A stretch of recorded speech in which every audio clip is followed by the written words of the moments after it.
Why is Singapore the new blue zone where people live to be 100 plus years old? Lately, the author of the famous study on the blue zones, Dan Buhner, has added a sixth region of the world to his work on the people who live to be 100 years old at 30 times the rate of the US, where supposedly we're so advanced. It is Singapore.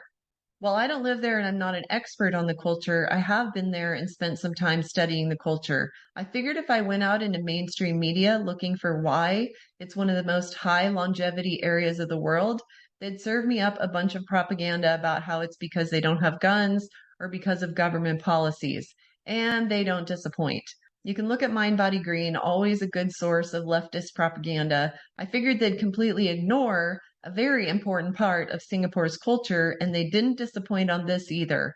The fact is, in Singapore, where most people have only one child, it is absolutely important in that culture to take really good care of your parents and your grandparents.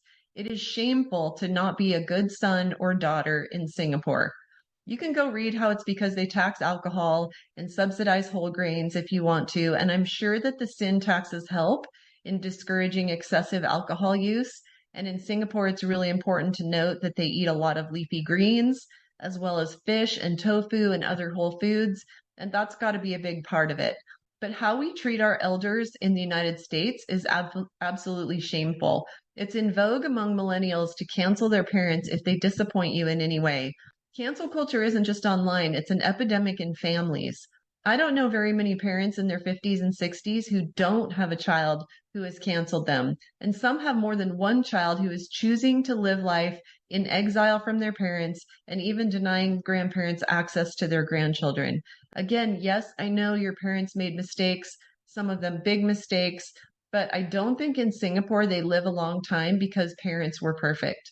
Imagine how much longer the boomers would live if we didn't stick them in a senior care facility with processed or overcooked food and rarely visit them, and not keep them in important roles in our culture and in our families.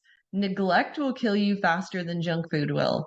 Anyway, Mind Body Green says it's the government policies governing healthcare for the seniors, but they're ignoring the culture of honoring, respecting, and always caring for their seniors that likely led to the government policies in the first place. I know not everybody got perfect parents. Actually, almost nobody did. And I know that looking at our phones for hours might seem more interesting than spending time with grandparents, but forgiveness is good for the child, a child of any age.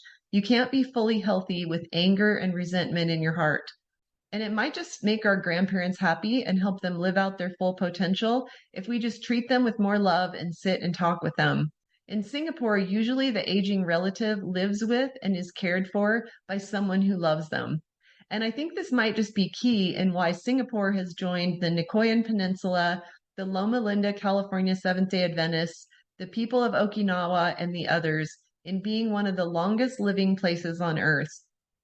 We have such poor care for our aging population here in the US that they're now deploying AI robots to talk to seniors in residential treatment facilities because real human beings aren't doing it. I don't know who I'm making this video for, but I hope someone finds it in their heart to forgive a parent or a grandparent, or to reach out to a child or grandchild today, or maybe even make a big change in how your family over the age of 80 lives.